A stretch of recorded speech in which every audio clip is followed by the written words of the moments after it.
We have a Trump rally in New York. I don't really know why, of all places, he could be spending his time. He goes to a state that he's lost by over 20 points in both of his previous elections, as he, for some reasons, holds on to this delusional sentiment that he can flip it to red for some reason. So let's see the message that he was trying to sell to these New Yorkers. Let me also deliver a message straight to Kamala Harris, the radical left Democrat politicians, and the fake news media. Look how many are there.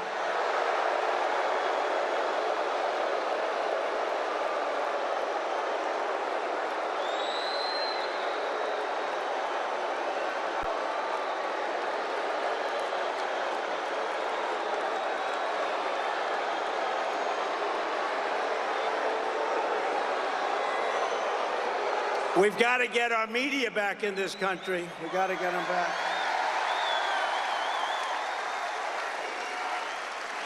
But the message is it's time to stop the lies, stop the hoaxes, stop the smears, stop the lawfare and the fake lawsuits against me, and stop claiming your opponents will turn America into a dictatorship. Give me a break.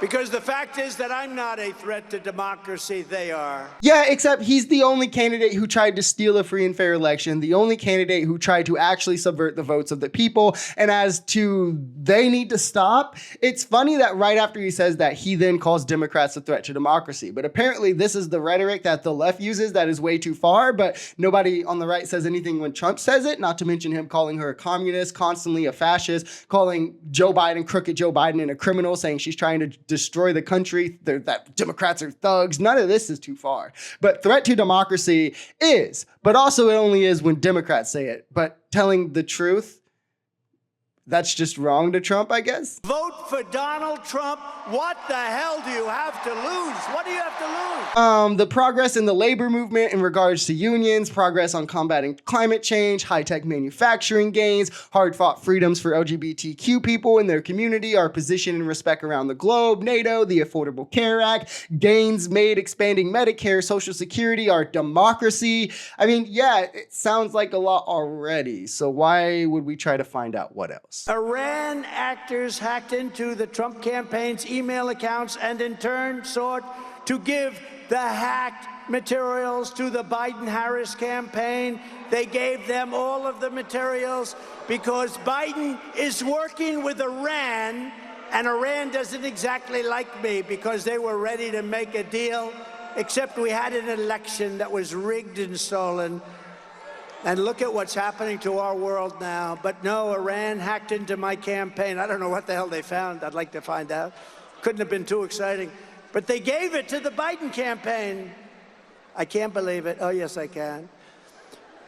But this is really foreign election interference. This is real election interference. Crazy, because this is exactly what Russia did in 2016, and people call Hillary a liar for mentioning it, even though intelligence reports have long since confirmed it. And with Paul Manafort, Don Jr., all these people in the Trump campaign meeting with Russia and welcoming this info, it's crazy that when Kamala Harris denies accepting the info from Iran, you call this election interference, but vehemently deny that what happened in 2016 was. And of course, it'll be no time before his followers are parroting this as a talking point, not realizing it contradicts years of them saying, oh, Russia, Russia, Russia, as if it doesn't matter what happened. But now that they tried and failed with Trump, of course, it'll be the biggest scandal known to man. They're doing things in politics that have never been done before in the history of our country.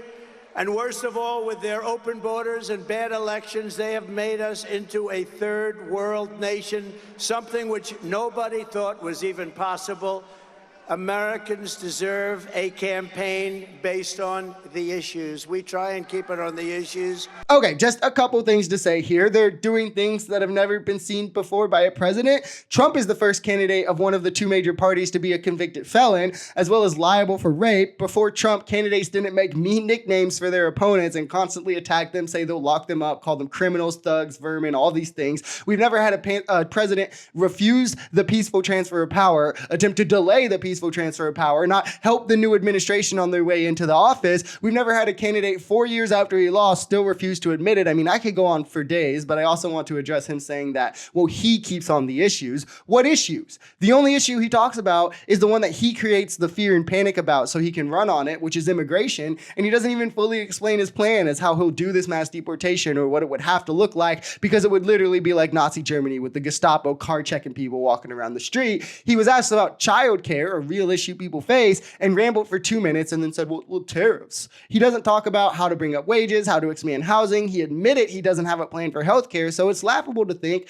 that the party that has become about nothing more than culture war topics is pretending that they're the ones focused on the issues, while Kamala has plans and solutions for actual everyday issues, for bringing childcare prices down, for housing, for healthcare, and Trump just has concepts.